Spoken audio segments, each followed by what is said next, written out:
All right, welcome back to another episode of the Headphones On podcast with me, your host, Josh Nixon. We are doing a solo episode today because I don't have any friends and I don't know anyone to be a guest on the podcast. So we're just going to be sitting here, chatting some rubbish, playing some good music, and having a jolly good old time. This week's episode is going to be themed to do with lo-fi music. To celebrate my good friend Daniel Estridge's EP that comes out today, 4 p.m. It's called After Hours, space in between after and hours. It comes out today, Friday. What's the date? Is it the 3rd? It's the 3rd, thank you, Dan. It is the 3rd of May. Comes out today at 4 p.m. Definitely cop that. All you got to do is type in Daniel Estridge into Spotify or any of your streaming platforms and it'll take you straight to it. All right, let's start off with the first track. What is the first track on the list today? As I said, we're going to be doing some, lo-fi music. So I thought I'd play. Obviously, if you don't know, if you want to find a good place to find all your lo-fi music, and when I say lo-fi, I mean lo-fi hip-hop, so sampled beats of like guitar, jazz guitar, or piano, and they make awesome beats out of it. All you got to do is just EQ some drums, just take out all the high end, put a vinyl filter on it, and then you're a lo-fi producer. That was a joke, by the way. I'm not being serious. I love lo-fi and I know it takes a lot of effort to make it. Chilled Cow. Now the channel Chilled Cow is a 24-hour, 24/7 live stream of basically a radio show of lo-fi hip hop. And if you're just starting out and you want to find out what lo-fi hip hop is, I feel like this is probably the best place to start. And once you listen to this once for like 10 minutes or however long, it will always be on your recommended feed on your YouTube, like no matter what. It's a great way. He apparently finds the beats by I'm not sure if it's a he or a she. Sorry for gender profiling there, if that is what gender profiling is. He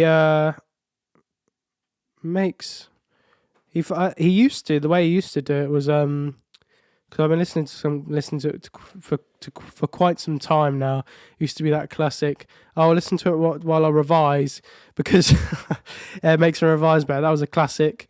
Say to your parents when they try to take your phone off of you and you say, no mum, I need to listen to music, I'm auditory learning, so I need it to help me revise.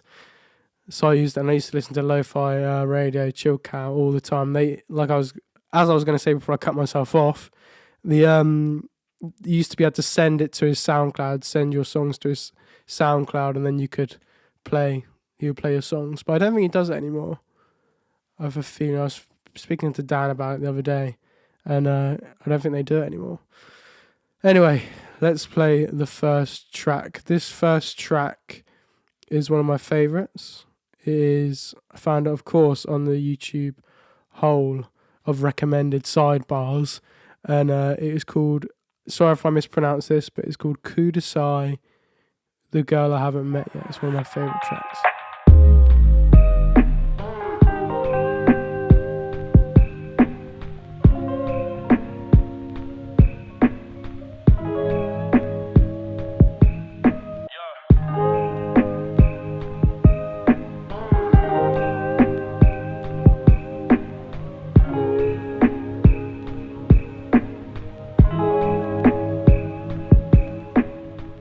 Is such a good song, such an amazing, I don't know what it is, I don't know whether it's the jazz sample, the guitar sample, or whether it's the drums, the way they've been EQ'd, so it just takes out all the high end, boosts the low end, depending on which instrument. If it's your snare or your hi-hat, you kind of just want to take off the high end and leave it, maybe boost the mids a bit, but especially in the kick, when they make that kind of thump, take out all, I'm not sure what frequency is, but if you have a kick drum, a live recorded one, there's a frequency in which if you boost it, it brings out the click. And people think when you're recording drums, if you want a more thumpy and like a kick that hits through the mix, you boost the low end, but you don't. You boost the part of the beater hitting the skin of the drum. Whereas with these guys, they take that out, they just boost the low end, and it's more of like a boop, kind of kick. That it's not a very good description, but you can hear it in a lot of lo-fi. It's very good. Just itching my head there. I found that song just on the recommended on the side. I was talking to Dan about this the other day. Classic Dan Ezrich. Listen to his EP. I've got two. He found this quite funny. I've got two YouTube accounts. One that I use to listen to all my rubbish all the time, and then another one which is just music. I find a lot of my music through YouTube, and I think it's a great way of finding it because the internet is so beautiful in that way, not in any other ways. But I have the recommended so that when I find music, I go on this account and I just play music, and then so much recommended stuff comes up to me.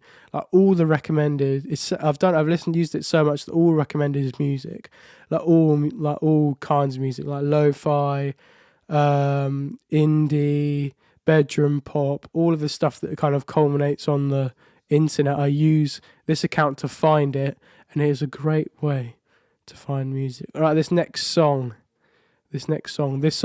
is so good. It's called, I don't know who originally made it. If you just type into YouTube, I Fall in Love Too Easily, it's such a good sample, and that's probably the key to some of this lo-fi music is the samples of a 10 out of 10.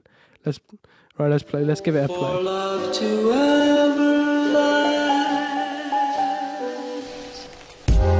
I fall in love too easily. I fall in love too fast. I fall in love too terribly hard. Again, this one doesn't have the drums that you would typically expect. Like I was saying about how they take the higher high end off. It just kind of has the classic hip hop drums. But that jazz sample is so good. Baby, and it's one of my favorites. We've got this next one, which I can't. Oh god damn! No, the sample on that is just way too good. I know who is the king of samples. XXX Tentacion. R.I.P. to the guy. I honestly don't think he's dead. I know before he has faked his death before. I don't want to go deep on the. What is it? What are they called? Dan, what are those things called? Theories. Conspiracy theories. Don't worry, mate. I don't want to go too deep on the conspiracy theories, but I feel like he might have faked his death again because I've been watching videos of the footage of where one video he's wearing shorts, pink shorts, and the next video he's wearing like red trousers, and there's just things that are off, and he's faked his death before, so I don't know. But this track I found the other day, I don't think it's officially released, but it's called I Spoke to the Devil in Miami. He said everything would be fine. The sample is very, very good, and it's just a bit emotional, and there's this really cool sound in there that I really like. Let's have a listen. Couldn't control the pace. Words is going hey. Heartless is reckless, yes, it's word of a pacifist, word of a masochist. I'm all for the man, my lord. I spoke to a bad for me. He said he would save me if I gave you one thing you needed. What is this thing I pleaded? Boy, used to kid it even.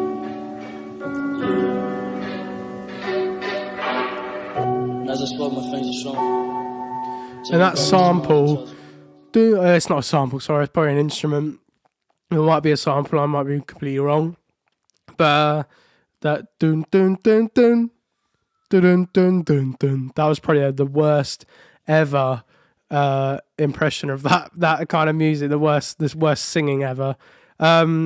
It's such a good song. It's so emotional. I know you probably don't think you can get emotion from that kind of music, but I feel XXXTentacion is a genius. I don't like, obviously I've heard his first song, what's the song called? What was that song called? Fuck With Me, is it something like that? If you just type his name into YouTube, it doesn't even come up with any of his. Oh, Look At Me, sorry for the swear word, I meant Look At Me. Obviously I heard this, and I think I heard this on a reaction video. If you guys don't know who Zias are, they're these two guys that are absolutely hilarious, and they make reaction videos from new songs. and I heard it on that, and they were proper hype, and that got me hyped. But then I didn't really listen to any of his other stuff. Then I started hearing things like Jocelyn Flores or Jocelyn, I don't know how to say her name. That was so good, and I did not expect it. Then Moonlight, then Sad, and there's all these sick songs, but they're not all on the same album, which is really annoying. So you've got to make a playlist, which is a bit annoying. But then that reminds me of Juice WRLD, Lil Peep, R.I.P. All these guys that make this like a emo rap is so good. I love it a lot. I listen to it a lot when I'm in a kind of sad boy rap phase of my life, and I kind of don't like it. Don't like life. Don't like anyone. Just like to just sit in my room and listen to XXX, some of his new stuff, and all these people. I definitely recommend it. Next up, what are we going to play next? Oh, I've got a absolute banger. That's right, I said absolute banger for the first time in this podcast, and we're 10 minutes in. I think you should all be very proud of me. This next song is by, I found this also on my recommended, Computer Healing. I always get that wrong. Computer Data or Data. Is it English? Is it English or American that goes data or data? Do we say data? No, data. We say data, and they say data. Computer Data, yeah, that sounds more right. That sounds more English.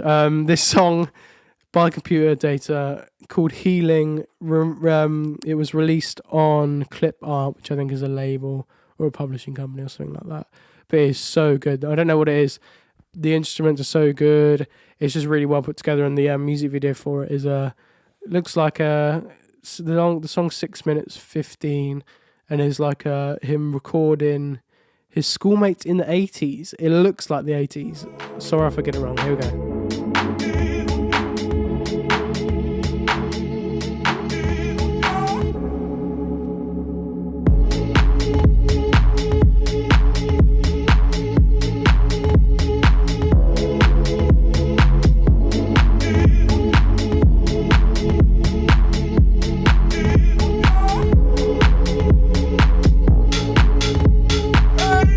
I love the music video for this so much. It's just back in the days when everyone was happy and they're having a good time. There was no technology, and there was no massive wave of depression that's hit the kind of world at the moment. And they were just living life. Don't get me wrong, there were some shit things going on in the 80s. Like, it was horrible, but it wasn't like this kind of self-righteous kind of everyone get offended at everything anyone says that is these days. It was just kind of having a good time. And the way they dress is so cool. I love the way people dressed in the 80s, and I wish people dressed like that now. But anyone that wears like a shell suit or something like that gets like wrecked. Yeah, it's annoying. It's good music though. It's good music. We've been talking about lately a bit of Mac DeMarco. Mac DeMarco's 2 singles came out. All of Our Yesterdays and Nobody came out. I'm not a massive fan, but I'm very prone to listening to a song for the first time, hating it, and then listening to it like 6 times and then actually liking it. So I feel like if I just gave it a try, I'd probably listen to it a bit more, and it would actually be good. But we were talking about the other day, me and my mates were talking about the other members of Mac DeMarco's band. Mac records all his music on his own in his apartment on reel to reel, which I think is the coolest thing ever. And then when he goes to play them live, obviously he can't play them solo live, so he gets a band together. And the guitarist from his old band, well, the old kind of setup without all the, basically when they were just touring the album 2 and all that lot, Peter Sugar is in a band called Homeshake. He plays guitar for Mac, but he also plays guitar and lead sings and makes the music for this band called Homeshake, who are super lo-fi, jazz, chill, awesome music. They've got some great songs. Just to list a few. At the start, I think I first found these guys on a youth channel called, oh, you guys know Pitchfork, but they do this thing called Juan's Basement Live. And it's where loads of like indie artists go and like perform their songs and I think Homeshake did an hour set in this guy's basically basement, and they record some awesome songs, like some of my favourites. I'm trying to find this sample. If you can't tell already, I'm listening to the Basement Live. She Can't Leave Me Here Alone Tonight. At the start of the Juan's Basement, they've got this awesome intro music, which I think is a sample of Whitney Houston, I'm Every Woman, I think. It is the best thing I've ever heard in my life. It's so good. Let's just have a listen. I'm just going to play the start of the thing.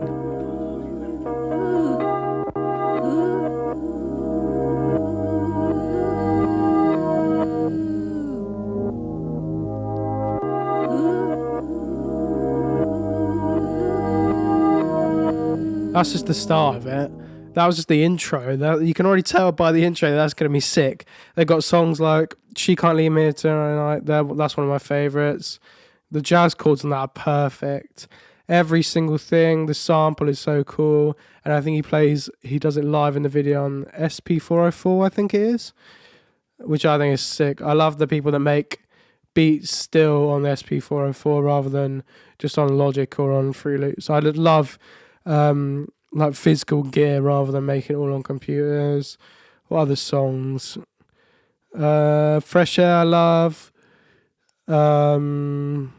That's probably all the ones that I can think of on there. But Homeshake are unbelievable. If you definitely like lo-fi music and you want to listen to a live band play them, definitely listen to Homeshake. They're really good.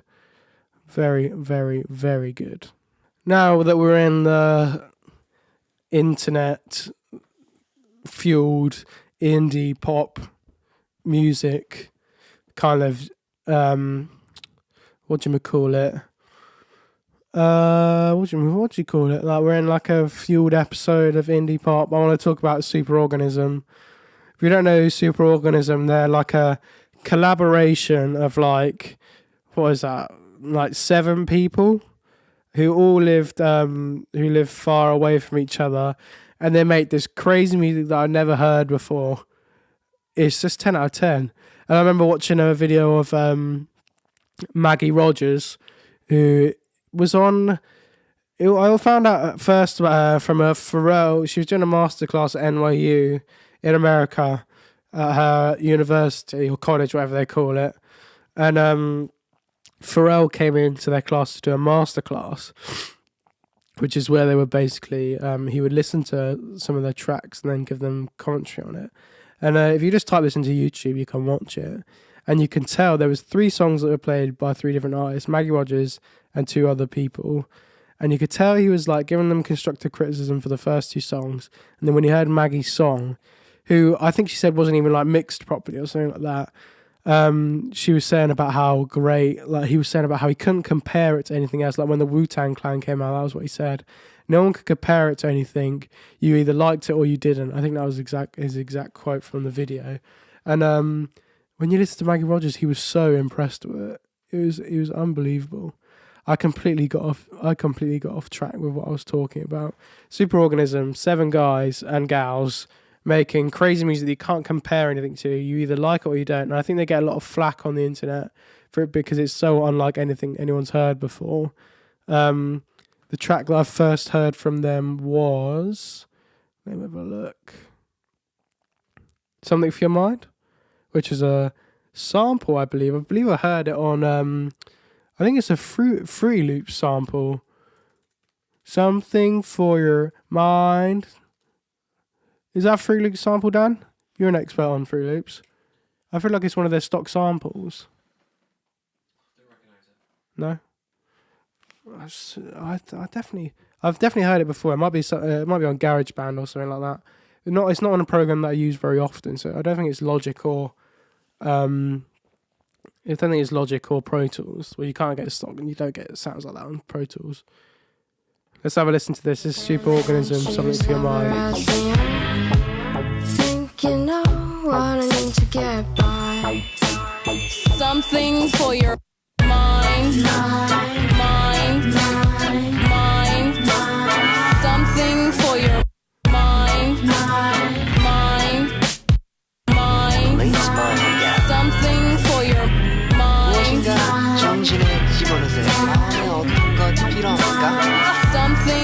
something we've never heard before. It's crazy. And the chorus is so good. Something for your mind. I don't know what it is. They're just geniuses. And I guess when with 7 people in your band, coming out with music is so easy because you've got so many people to bounce off. I don't know. That's why I kind of don't know whether I could get the mix right working with people, with that many people, because you have creative. What's the word? Creative. It's where you don't. Where you can't creative compromise, and with 7 people in the band, there'd be a lot of like compromising because someone says they don't like that, so they want it to do like this, and then you kind of go, but I saw it as this, and then there's kind of a bit of a conflict. But with 7 people, yeah, you can churn out songs because everyone's always making music and the thing, and you're always collaborating. But I feel like there'd be a lot of creative compromise, and I don't know. I'm trying to find like the perfect mix with that. It's a quite hard. Oh wait, Mac DeMarco did a performance of all of his songs. Jimmy Fallon, that's new. 30th of April, Mac DeMarco on Jimmy Fallon, All of Our Yesterdays. Do you know, guys? I don't know how I feel like the recordings of all these singles. I don't like it. Oh geez, his performance sounds so like different. It sounds like some old Beatles. Max performing is he's trying to be so goofy, or he is so goofy, it just doesn't fit Jimmy Fallon's show at all. It just doesn't work. Like, you need some young kids at the front there trying to surf on the crowd surf. We've got completely off track. Let's get into some more lo-fi music. Let's have a look. Let's have a look on Chilled Cow. No, let's not look on Chilled Cow. There's this Tom and Jerry thing. What is it? Let's have a look. Heartbroken? Is this it? Yeah, this is it. This next song is, I'm not sure about who it's by, but it is, I'm not going to get it to there. Go right ahead. Music PXZVC. I'm in Love With You featuring Shiloh Dynasty, which I think is the sample.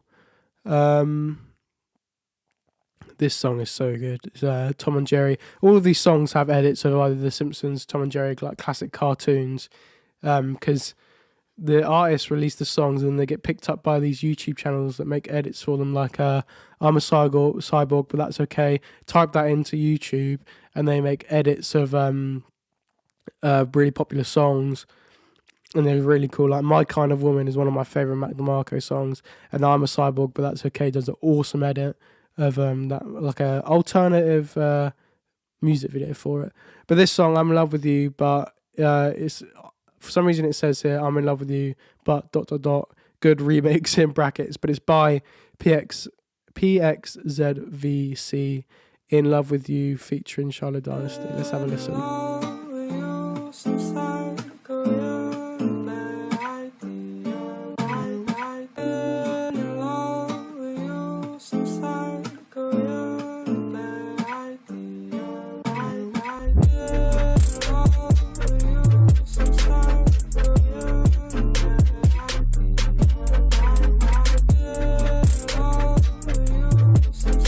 It's good. I love it. It's not, you could still call it lo-fi. I know I said earlier I kind of classified everything as all the EQs have to be, they have to sound super vinyl and super old. But I'd still say this is lo-fi. The sample's cool. The drums are clean. There's that synth in the background, which is really cool, like the wobble. I like that a lot. This next track. Oh, this just popped up on my recommended. If you guys don't know who Kuko is, you need to know who Kuko is. He is unbelievable. This is going to be I'm going to play this last track. Kuko, is an indie artist who I'm very obsessed with. His albums are quite short, but they're really good. My first song I heard from him is My Lover Is a Day. It's such a good song. Let's have a listen.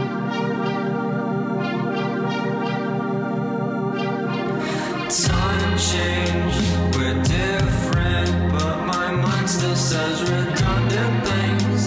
Can I not think? Will you love this part of me? My lover is the day I can't forget. Absolute banger. I'm going to say again, absolute banger. Right, that is the end of the episode. I hope you've enjoyed me playing you some lovely music and chatting shit while in between. I've had a great time. Cheers to more solo episodes when we don't have guests talking about their lovely music. We've got a lot of good people coming up in the future. Hope you enjoyed. See you later.